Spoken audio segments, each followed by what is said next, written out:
concept of multiple universes or a multiverse has been discussed throughout history, including Greek philosophy. It has evolved and has been debated in various fields, including cosmology, physics, and philosophy. In the 1990s, after works of fiction from the time about the concept gained popularity, scientific discussions about the multiverse and journal articles about it gained prominence.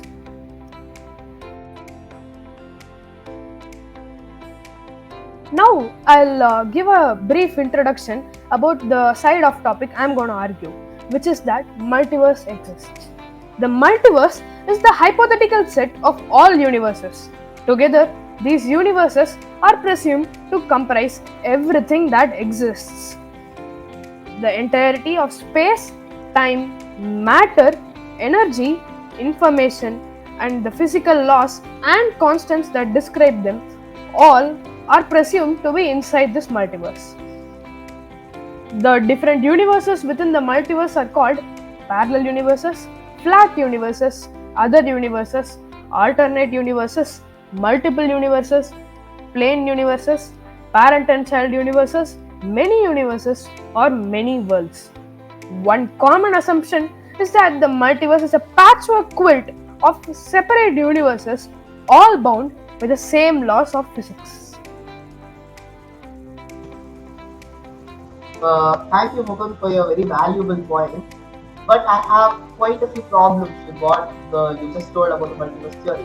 Starting off with lack of evidence, the first major point that every person against the multiverse would bring up.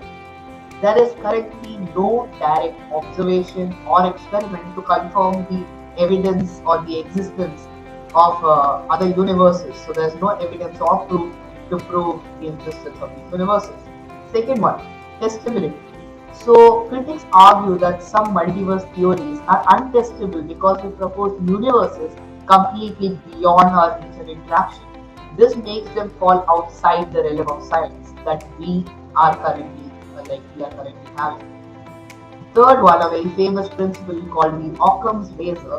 So this principle suggests favoring simpler explanations. Many critics, and for that matter, scientists, physicists, argue that the theory of a universe existing alone might be sufficient without needing the extra hypothesis of a multiverse. All your points are very well good. However, there was an incident in 2015 which might have been the perfect evidence we need for the multiverse.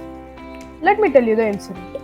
In 2015, an astrophysicist may have found evidence of alternate or parallel universes by looking back in time to a time immediately after the Big Bang. Although it is still a matter of debate among physicists, Dr. Ram Rangachari, after analyzing the cosmic radiation spectrum, found a signal 4,500 times brighter than it should have been. Based on the number of protons and electrons scientists believe existed in the very early universe.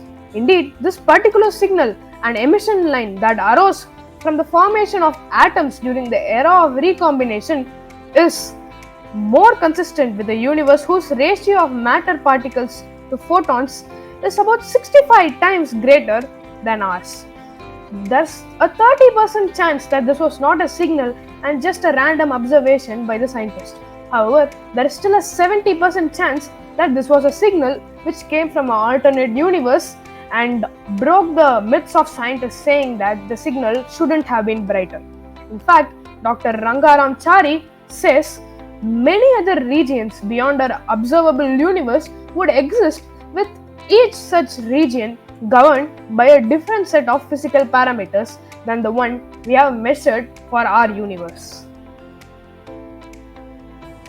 Again, few good points put forth by my worthy opponent. But let me tell you something very interesting. You say the statement of parallel, this thing, right? Parallel universes, right? And when you said about the emissions receiving from another universe. So let me put this like in very basic. There is there it usually got and still gets phrased as a situation of parallel world, right? parallel in a simple math model is fundamentally used like in Euclidean geometry, let's say parallel straight lines never meet, right? So if the question becomes, how could we have any observations to prove these parallel worlds existed if their paths would never cross with ours, right? So parallel universes are not supposed to cross each other. So the emission theory, I think, is quite a bit put down there. Moreover, you use Big Bang as a reference point to prove your theory, this theory, right, about the Ramarangachari.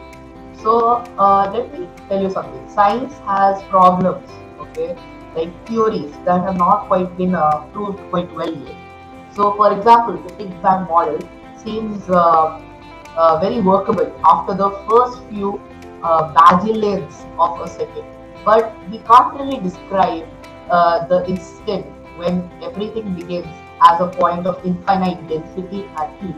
We have elaborated the Big Bang with the inclinationary model to get around some of these infinities in calculation, but that hasn't fixed all those problems. But any theories about any infinities outside of or before our universe doesn't have just their own problems with us gathering the evidence. There's a problem of us gathering the evidence to understand the instance just after the Big Bang. We can't look beyond what we cannot get to look into.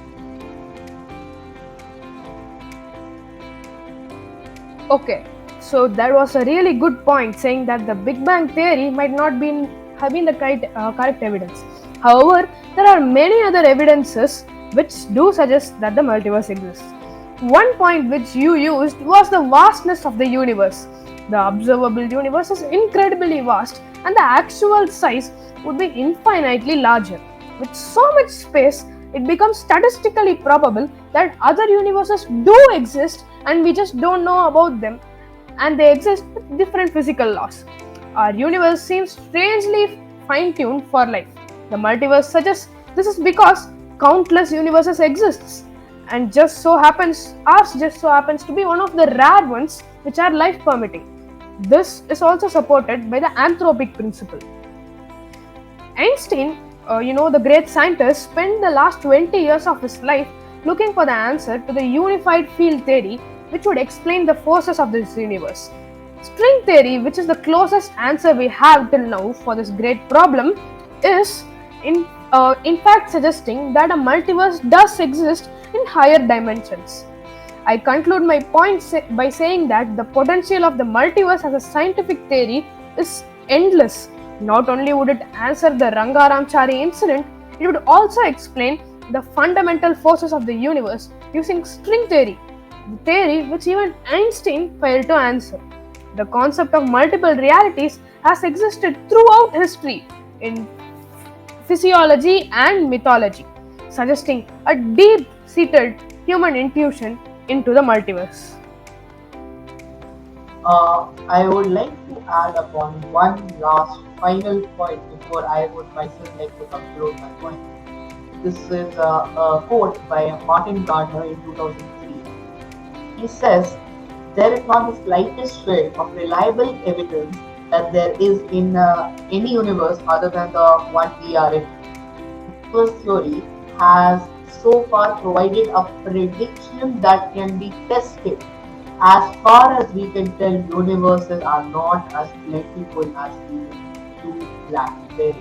This is a very beautiful statement, but the most important line over here is no multiverse theory has so far provided a prediction that can be tested. As I started my point with the testability and the lack of evidence, that's what Martin Gardner has put in. So let me tell you the importance of testability and evidence with a very beautiful example. You quoted Einstein, right? Let me continue with that. So Einstein, as everyone knows, won 2 Nobel Prizes, one for special theory of relativity, second one for general theory of relativity. So Einstein actually published papers regarding the deflection. He predicted the deflection of sunlight. Yes. So as I was saying, the light got deflected, and he predicted that angle of deflection in advance. And that prediction was verified by the solar eclipse of 1990. So what I'm trying to prove here is that Even Einstein did not get recognition for general theory of relativity until it was proven by the solar eclipse. So this shows the importance of testability and evidence in a theory. So that's it from me today, and I still stand with my thing that multiverse does not exist unless we get evidence or are able to test the prediction. That's it. Thank you. Some physicists argue that the multiverse is a philosophical notion rather than a scientific hypothesis, as it cannot be empirically falsified. However, while the search for the extreme proofs is still on, there is no proof that the multiverse does not exist either. The universe, with its vastness, gives us no chance of exploring it fully, be it finding out its secrets like the multiverse. Hence, even though no evidence exists for either side, for the sake of this debate, and I have to stress, both of you argued really well. So drumroll please. The better arguments were presented by Mukund. All right, Judge. Thank you guys for coming to the first video. It was a great experience. If you like the video, don't forget to smash that like button, and we'll be soon making more videos like this. So don't forget to subscribe. Bye.